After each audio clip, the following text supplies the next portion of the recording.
The opposition NDC says it stands firmly behind its Member of Parliament Samuel Okudzeto Ablakwa, who is facing contempt charges in court. Party supporters and a team of traditional authorities on Tuesday morning pitched camp at the Law Court complex, where the case filed by Reverend Kusi Boateng was heard for the first time. Court correspondent Joseph Akable reports.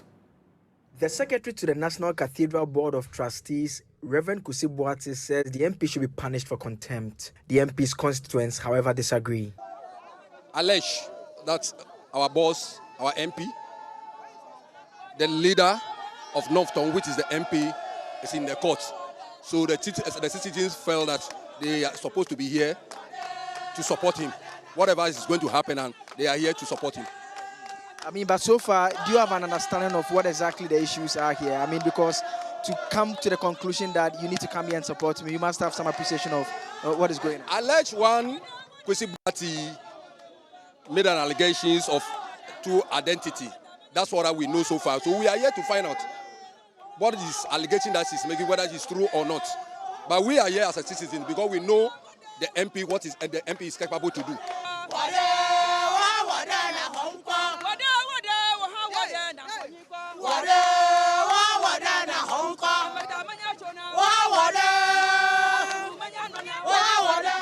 Don't criticize me about what I'm doing, but try also to do something so that you also can get a name, a proper name. So if maybe simply means that what Okudzeto is doing, that's the name is all over, that we all know that everywhere you reach, the name is all over, that you want to destroy his name, you want to destroy his image. That's the meaning of the song. When you pay attention to the things happening, it is important that the likes of Honorable Samuel Okudzeto Ablakwa must be celebrated for exposing the lies and the rotten system that we are in.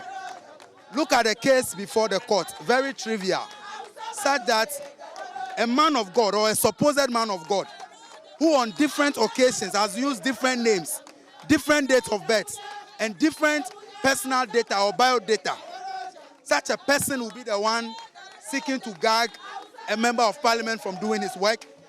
That in 2016 he has a different voter's ID card with different date of birth. 2020, different age, different date of birth. On numerous occasions, his family has celebrated him for different dates of birth. This is the kind of system that we are, and it's important for us to expose it. The case was heard for the first time on Tuesday. The court asked that a member of parliament be served properly with the processes, even though he was present in court. The case was therefore adjourned indefinitely. Key party figures, including General Secretary Fifi Kwete, Deputy Minority Leader Ibrahim Amakofiboa, say the MP will not be gagged.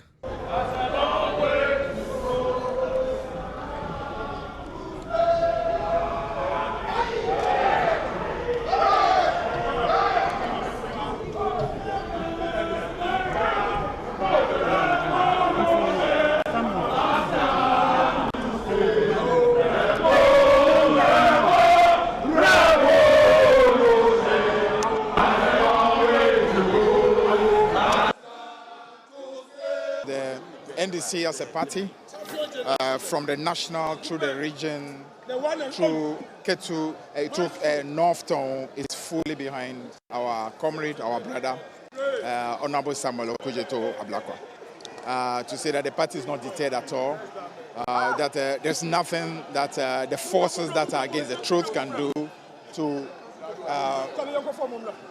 discourage him or to make him feel that what he's doing is not the right cause. We believe the cause he's fighting is the cause of truth, the cause of transparency, and there's nothing that can be done to discourage him. And the party stands fully 100% behind him. And that's why we are here to show exactly that. Our distinguished Honorable Member of Parliament, Okudzeto Ablakwa, who has dedicated his life in fighting for the right things done for the country, in fighting for corruption, in ensuring that our constitution is upheld. You should have seen Mr. Adu Jemfi in court, but instead, you know who was in court? The man who was fighting for the right thing for Ghana, Okudzeto Ablakwa. And that is why you are all here. That is why you see all the crowd here. The people of Ghana are committed and support all the right things he's fighting for. The minority in parliament stands strongly behind him. And we want to make it clear. Today we went to court, it was obvious that the people who took us to court are running away from their own application. And this is really a victory for the people of Ghana. What it is that we are very clear in our mind. We are going to stand by Okudzeto and fight for the right thing for the people of Ghana. Sort of mood, they are pouring the powder on him. You can see him there, they are pouring the powder on him and cheering him on. A number of them, earlier when we spoke to them, they said they had simply come to support him. A number of them cheering him on.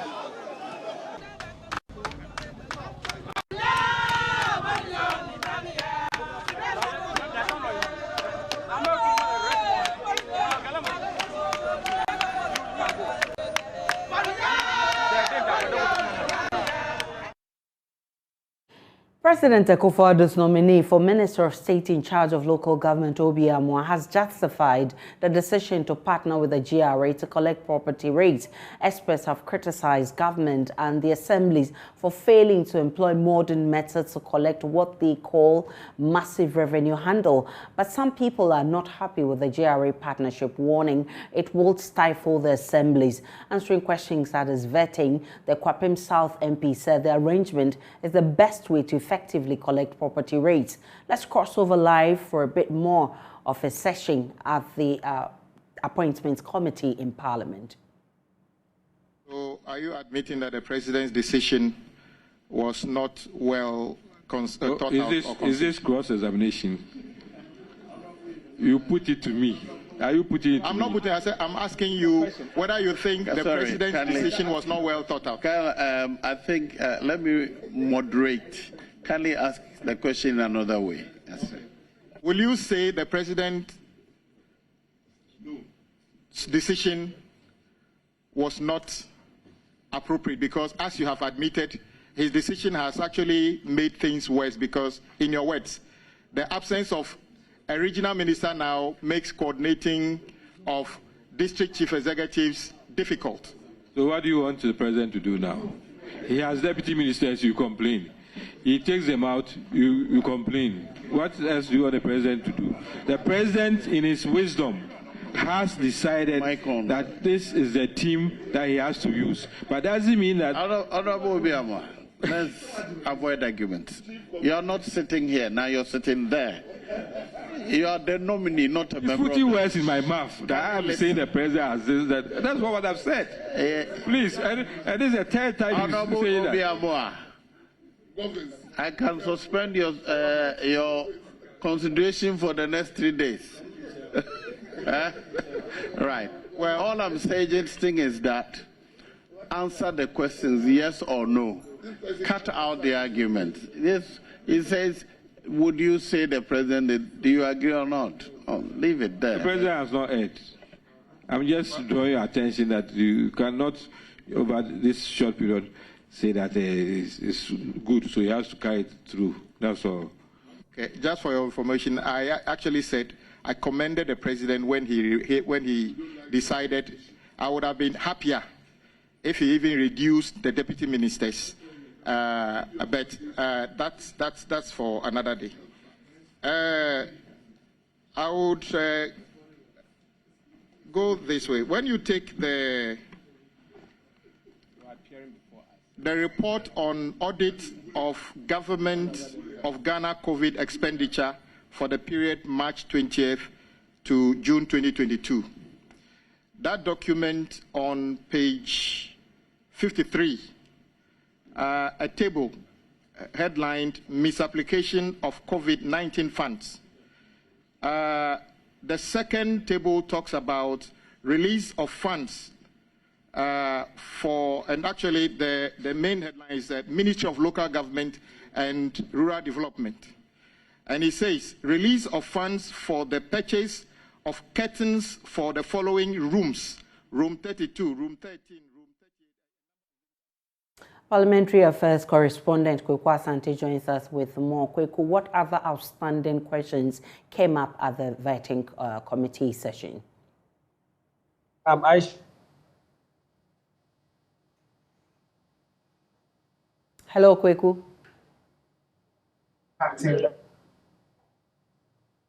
For Obi Amoah to answer has to do with government and the number of ministers they have.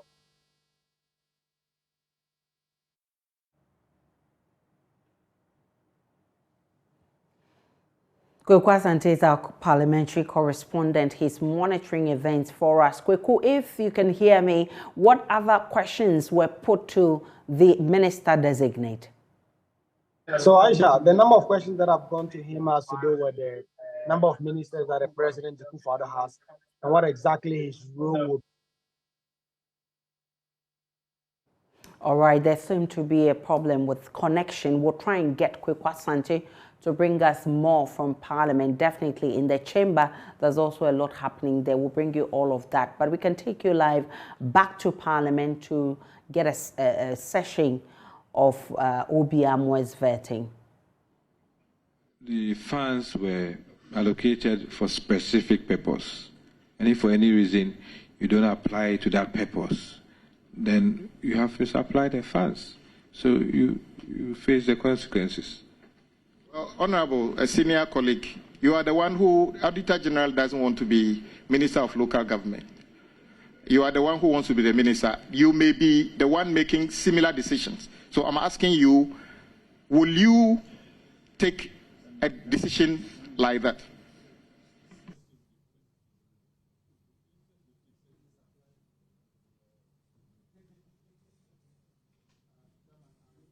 Thank you for the advice. I'll move on.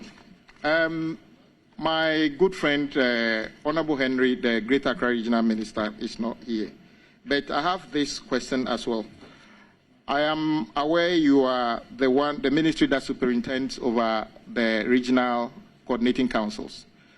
There's been an issue where we can all see, including as we speak, some citizens of this country keep filling Sakumono Ramsar site with refuse. As they fill, then the land gets allocated to people to own and build on it. This issue has come even to Parliament. Have you ever cited a report that suggests that Sakumono Ramsar site is being filled with refuse under the watch of the relevant district assembly in Tema? Well, Ramsar site has been in the news for quite some time. And I'll commend the regional minister for the efforts he's making in ensuring that Ramsar site is kept the way it's supposed to be kept. There are reports as to how the land has been misused. Some encroachment, some without any authority using the land as the way they want to use it. And indeed, as I said, the Greater Accra Regional Minister must be commended for all the effort is made. If there are other reports which should indict any chief executive, I'm sure Honorable Minister will take the required action. And if there are any instructions that he will give, we'll carry out the instructions to abate any untoward situation as far as Ramsar site is concerned. Thank you, Honorable Minister. On 29th of December 2015, there are various reports of an interview you granted where you suggested that there's the need for a minimum qualification to become a member of Parliament. And I agree with you. 2015, Ghana Web, Ghana Police, I mean, it's widely reported. And you suggested that the minimum qualification to become a member of Parliament should be a first degree. Do you still hold on to that belief? Well, probably I was taken out of context. If I remember very well, unless they are picking from somewhere, I was at a program with Honorable Fritz Bafo, and the issue about minimum qualification, all those things came in. I couldn't have said that flatly or in extenso, if you don't have a first degree, you can't be an MP. I have very good friends who don't have first degrees. We become fantastic MPs. But if you sometimes you put that, you may even say ideally. Ideally doesn't mean that if somebody is outside the bracket, then it means he can't be a good MP. It was a discussion on how to enrich some of these things, and probably that's how it was picked, or that's how it came out. I would not make that flat, categorical statement when that is not so. I have very good friends who have excelled in their various fields and not necessarily holding a first degree. My major point is the work of an MP is sometimes very intellectual. People sit outside, they have the impression that, oh, I had a shock of my life when a policeman said he didn't know MPs go to work. That's, so we get up and we roam in the constituency. This is a place of work. And so people should have an idea of the kind of work we do here. And that if you come here, you'll be saddled with so much intellectual work that you should be prepared for it. That's the kind of thing that I want to put across. You have the Obi Amoah, Minister Designate for Local Government in the presidency. Now, in 3 years, from 2020 to 2022, 1,114 pregnancies have been recorded amongst adolescents aged 10 to 14. In 2022 alone, the total number of these kids who got pregnant was 371. On the average, there is one abortion among this group every single day.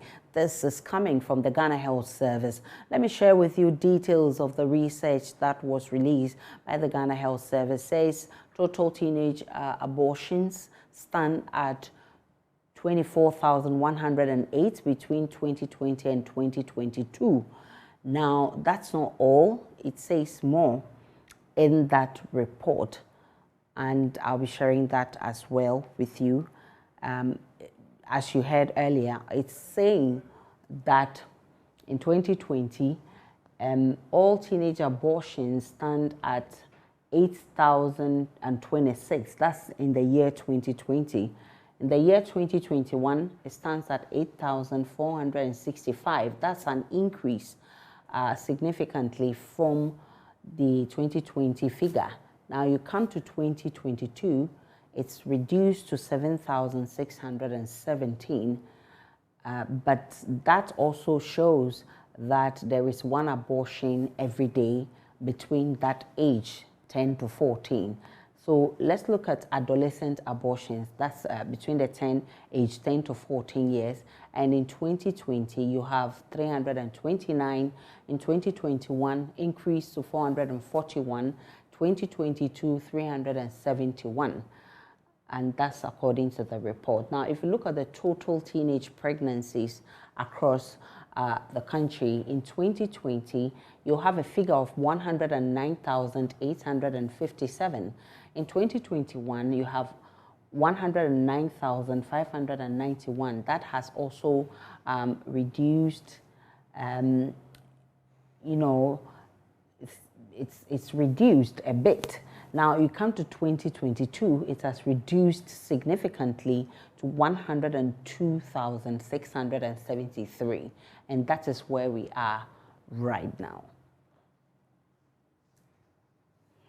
Now, Country Director for the International Child Development Program, Joyce Lanyo, says this is unacceptable and we must do more to ensure some of these things do not happen. I've never seen the case where a gentleman who has impregnated a teenager has been sent to court, charged for such an offense, but that we will all see that it's really an offense. And most of the cases, we've not done the advocacy enough. People don't know about this. And worst of it all, the guys will say, oh, I'm in love, and that's my boyfriend. And so, please, I'm in love. Once the guy starts saying those things, you don't know where you stand in terms of the law. Okay. And so it's a challenge that we are having, and we are speaking against it, that this particular law should be repealed so that we know in clear terms what happens if you engage in sex. And then you do not seek the consent. But seeking the consent is also an issue. If a girl says, yes, I agree to it, what do you do? Where do you stand? We need to do something. I'm not a lawyer, though, but we need to do something about this so that we are clear in our minds about issues of teenage pregnancy, and then we know how to couch the messages to help address this menace. Otherwise, we have a chunk of our girls who are dropping out because of this phenomenon of teenage pregnancy. The Education Ministry is encouraging candidates who wish to change from grammar to technical schools to do so.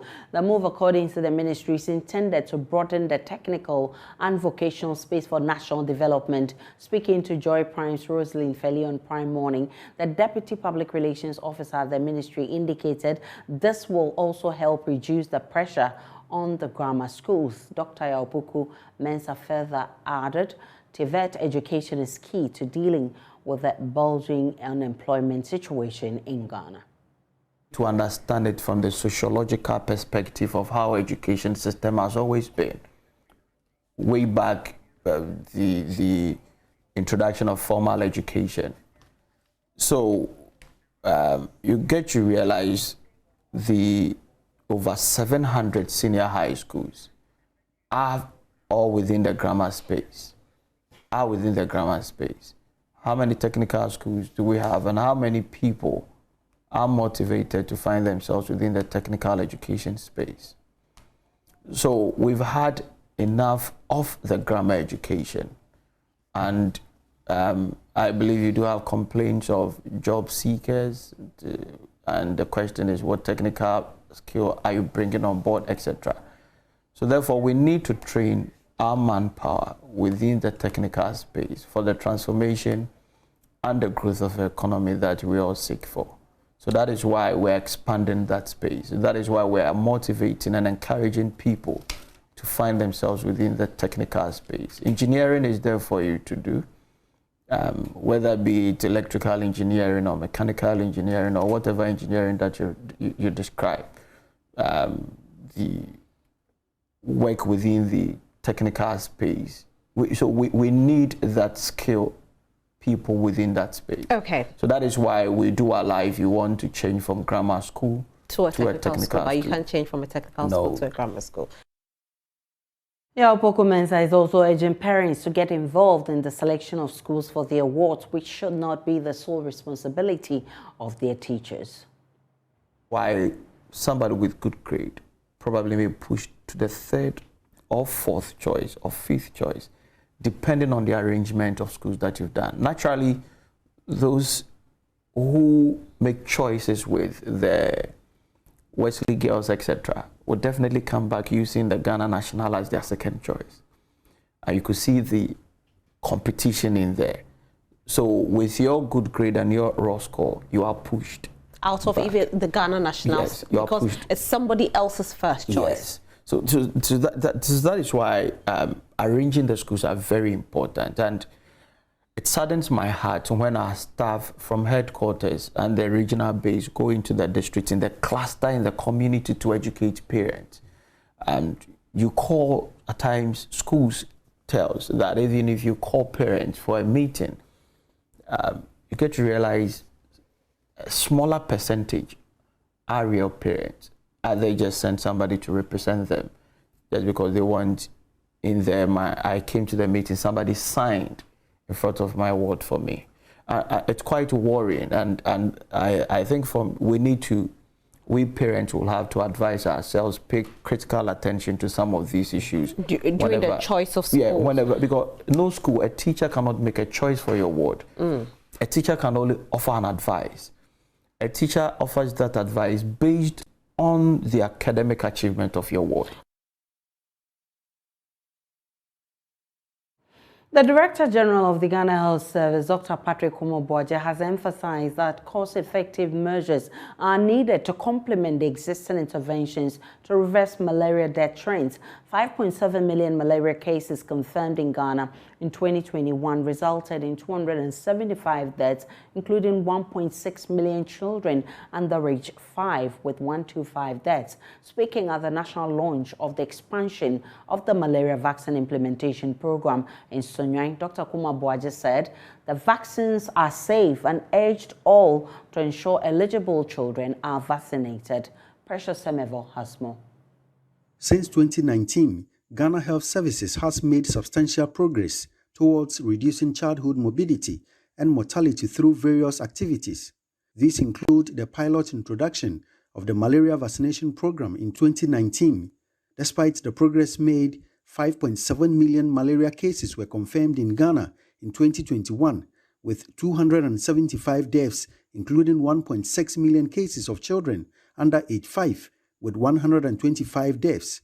Ahead of the Minister of Health, Kwekwajiman Menu's national launch of the expansion of the Malaria Vaccination Implementation Program in Sunyani Monday, the Director General of the Ghana Health Services, Dr. Patrick Kuma Boaje, said cost-effective measures are needed to complement the existing interventions to reverse the malaria death trends. Ghana Health Service, working with our partners, are working towards the target of 90% reduction of malaria mortality, malaria deaths, and 50% reduction in malaria cases by 2025 through the mass distribution of long-acting insecticide nets, which we do almost twice a year, indoor residual spraying, the larval source management, and intermittent preventive treatment of pregnant women. We also have seasonal malaria chemoprophylaxis in areas where malaria is very high, and of course, case management. He said on the evidence of the progress and recommendations of their partners, the pilot malaria vaccination program is being expanded to cover more districts to save more lives of children under age 5. In Ghana, a total of 1,359,199 doses of vaccine have been administered since the rollout in 2019. The service has, together with the Food and Drugs Authority, through its robust pharmacovigilance system, has established that the malaria vaccine is safe, feasible to deliver, and also reduces severe malaria. Following the positive incident evidence generated from the 3 pilot programs and other available evidence, Ghana Malaria Vaccine Implementation Program is being expanded from the current 42 districts to 93 districts in Ahafo, Bono East, Central, Oti, Upper East, and the Volta regions. For the malaria vaccine, 4 doses provide the best protection against malaria when used with other preventive measures. Children get the first dose at 6 months and the final dose at 18 months. He called for the support of the media and other stakeholders. The success of the rollout requires our collective effort. It is therefore necessary to provide accurate information from credible sources, including the Ghana Health Service and other health partners. In addition, the country relies on using your media platforms to assist in generating demand for all doses, including the 4th dose given when the child turns 18. Immunization protects children from vaccine-preventable diseases and serves as an opportunity to deliver other life-saving interventions. I call on everyone to support the immunization program. Precious Semevo, JoyNews, Sunyani. Away from malaria, leaders on the African continent have been urged to ensure they achieve the Sustainable Development Goals on access to safe water and improved sanitation by the year 2030 as estimated. This call is coming on the back of some setbacks realized by stakeholders in the sector who say much more needs to be done. Journalists from 21 African countries have therefore gathered in the Ivorian capital Abidjan to be trained and equipped with the relevant information to advocate speedy implementation of targets for the benefit of citizens. The 2-day program precedes the 21st African Water Association International Congress and Fecal Sludge Management Conference in the same country. Hano Dame was there for JoyNews. Considering the fact that achieving the Sustainable Development Goals are mostly linked to the availability and access to potable water and proper sanitation, some African countries are speeding up their action plans to ensure they meet the set targets. Stakeholders in the sector have therefore begun comparing notes, through peer reviews in a bid to improve on their strategies. This action has roped in journalists to serve as mouthpiece of their fast-paced implementation agenda. According to a sanitation coordinator at AFWA, Dr. Mbaye Mbegware, leaders on the continent must initiate alternatives to their plans, which are not yielding the needed results as expected. It is important for us to advocate in order to get this mind shift, to allow to these decision makers to know there is an alternative to this collective sanitation that is very expensive in terms of investment, in terms of operation, and to know that it is important to do sanitation differently. Business as usual is not working at all in sanitation. We need to think out of the box to reinvent some new solution, and we cannot do so without a mind shift. A sanitation management trainer, Valentino Yao, highlighted the need for the proper disposal of waste, which he says has not been taken seriously, though it has a potential to generate revenue for a country as well. The best way to dispose of the waste, mainly the solid waste, is to transform the waste into a product, a new product, as a fertilizer, agriculture fertilizer. This will allow people to reduce field contamination with chemical fertilizer, and will improve also the field to produce more. Joey Imbabazi of the New Times publications in Rwanda shared with JoyNews the importance of the conference for her advocacy. Now journalists can pick from their information. At least when you have the statistics, you know where to start from. Yes, so now we have the statistics, we know where to improve, we know which region is mostly facing with what, and they've told us about areas or countries that do not use the toilets even when they have them. So all this information we've learned, I believe, is going to make a difference, because now we are going to be knowing exactly what to do that we didn't know. Organizers are hopeful the fearful estimate by the WHO and UNICEF that by the year 2030, billions of people around the world will not have access to safe water, sanitation and hygiene services will not materialize if all of these packed action plans are implemented. For JoyNews, I am Hannah Odame. We're still live on JoyNews today. We are coming to you from our studios in Kokomlemle. We are on DTT because we're free to on DSTV channel 421 and GoTV channel 144. Let's take a break. When we return, we'll bring you business.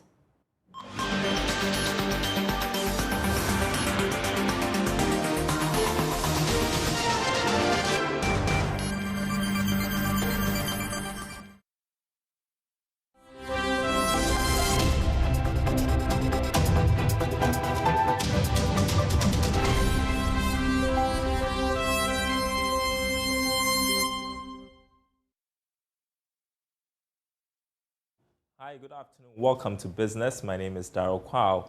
The Appeals Court in Kumasi has granted an application for stay of execution of an order from the Kumasi High Court restoring the president of Kwapa Cocoa Farmers Union pending his suspension by the National Executive Council over embezzlement.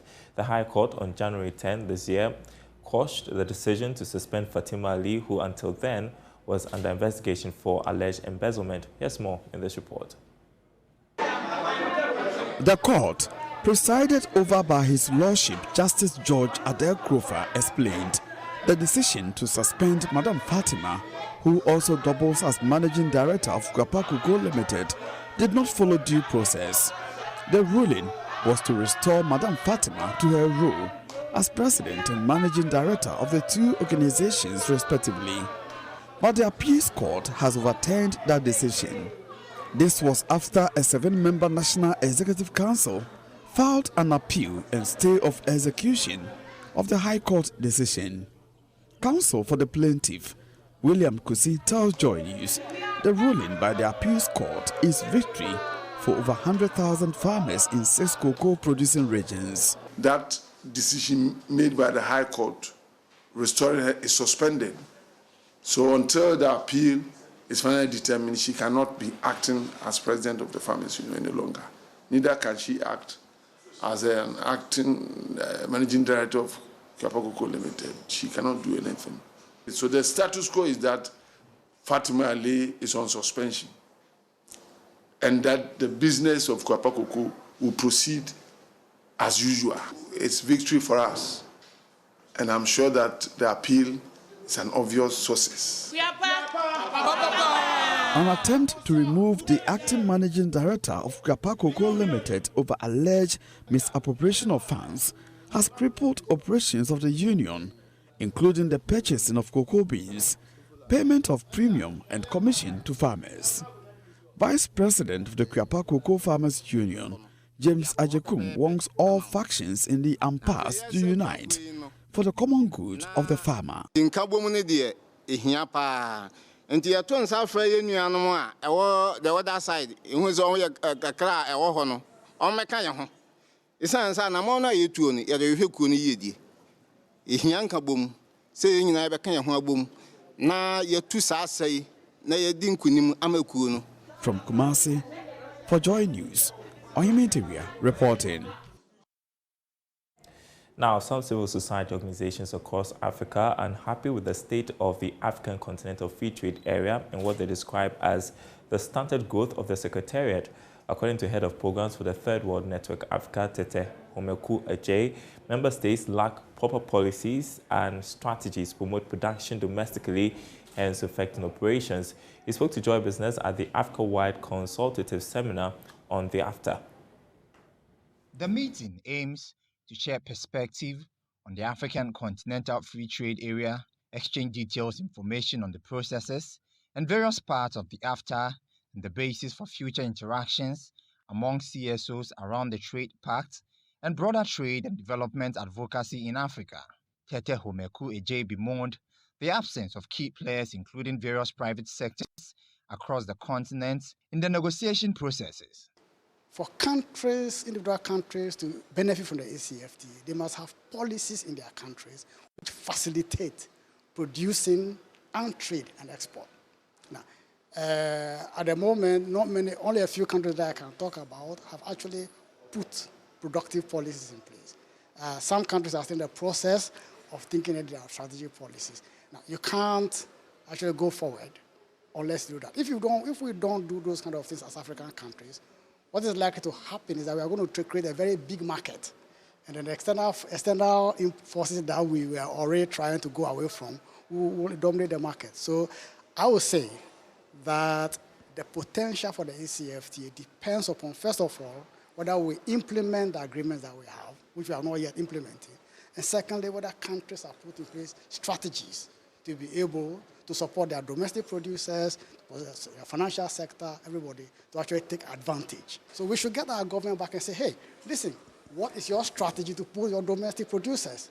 And let us not behave that Ghana is giving advantage to somebody and somebody. Those people who are trading is because they have got their house in order, they've got their homework, as it were.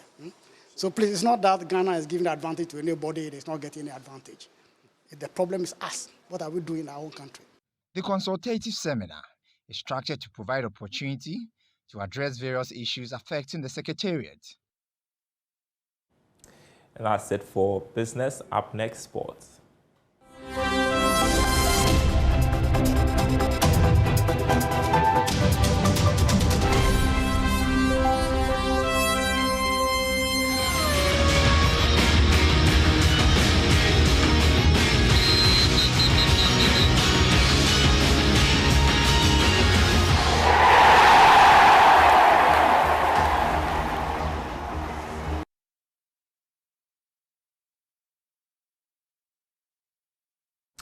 Let's do sports now on Joy News today with me, Muftau Nabila Abdullah, a former Black Satellites head coach, Salas Tete. He has received a financial support of 50,000 Ghana cedis from the Ministry of Youth and Sports. The money was delivered to him in his house on Monday by the Deputy Minister of Youth and Sports on behalf of the President of the country, Nana Akufo-Addo. Salas Tete has been ill for a while now, and he sent an SOS call to the Ministry of Youth and Sports and the Ghana Football Association to pay him monies due him. He claimed that following Ghana's success in the 2009 Under-20 World Cup in Egypt, monies due him are still yet to be paid. And he also called on corporate Ghana and other philanthropists to support him, cover up for his medical bills. And on Monday, the Ministry of Youth and Sports were in his house and gave him 50,000 Ghana cedis cash. That's the Deputy Minister of Youth and Sports on your shot there, and that is Salah Stete.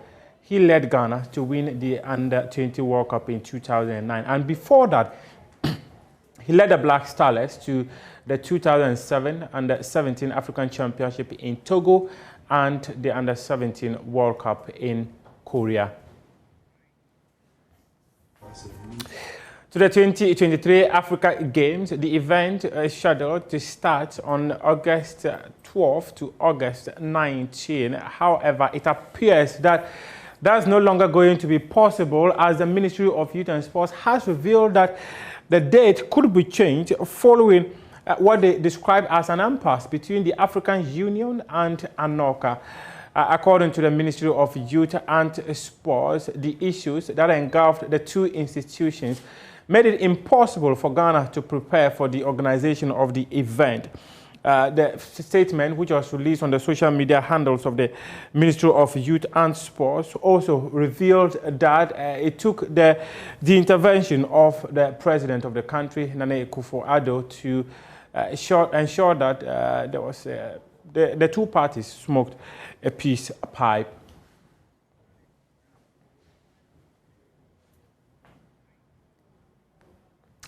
That's your sports for now, but we do have more sports stories on myjoyonline.com. We appreciate your company. Up next is World News.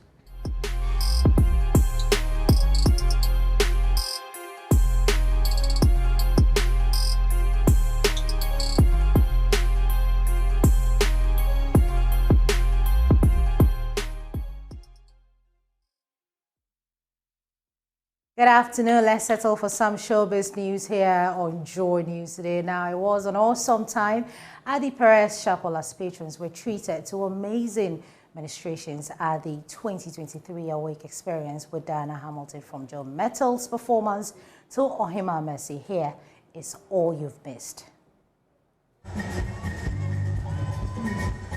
Patrons of the 2023 Awake Experience with Diana Hamilton were thrilled to a wonderful time in worship and praise. This year's edition saw great performances from Celestine Donko, Ohima Mercy,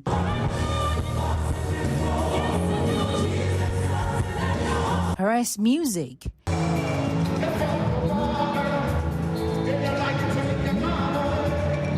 Benis Pamford,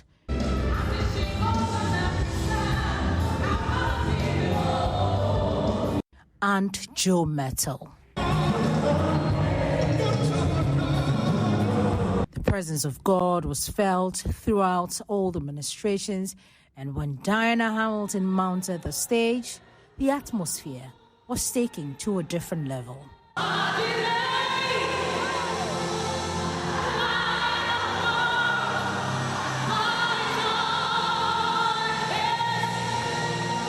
Diana Hamilton says she is grateful for all the support, and fans in Kumasi should watch out for her this coming Sunday. It's been amazing. It's just amazing. I felt the presence of God. It was just amazing. Kumasi next week, so watch out for next Sunday in Kumasi. Big thank you for the support, for the love, for coming around and allowing yourself to be blessed by the Lord. Some patrons and ministers spoke to Joy News. Well, it's been a very good experience. The acts that have come up from Perez Music all the way to Ohima Mercy, Joe Metal is coming up, Dinah. It's been a wonderful time in God's presence. Yes, I'm having a very good time. We came to worship and give thanks to the Almighty God. So anything we have to do for the Almighty God, obviously, will be superb. So we are enjoying the program. I would say a blessing. It was a great blessing, both to us who were even ministering and to the people that were being ministered to. So we thank God. I mean, it was awesome being a part of this. I'm very grateful to Diana Hamilton. The Awake Experience with Diana Hamilton will make its next stop at the Bantama Church of Pentecost in Kumasi on February 26th. Nicholas Akoyamwas reports for Joy News. Away from Diana Hamilton, Ghanaian musician Papa Vesa held an intimate launch at for his new album Vesa Villa and treated his audience to a very unique way of creating and mixing music on the spot. The singer and producer over the weekend blended beatboxing with electronic instruments, looping multiple sounds to create beautiful earworms.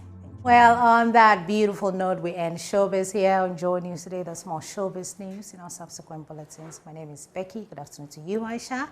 Good afternoon to you, lady in green. That was a very beautiful performance. That was beautiful. And not your usual. If they had seen your dance, then they will know it's they can absolutely play back. They can play beautiful. back. So that's how we wrap up the bulletin this afternoon. Log on to myjoyonline.com. There's more of the news there and updates of the developing stories.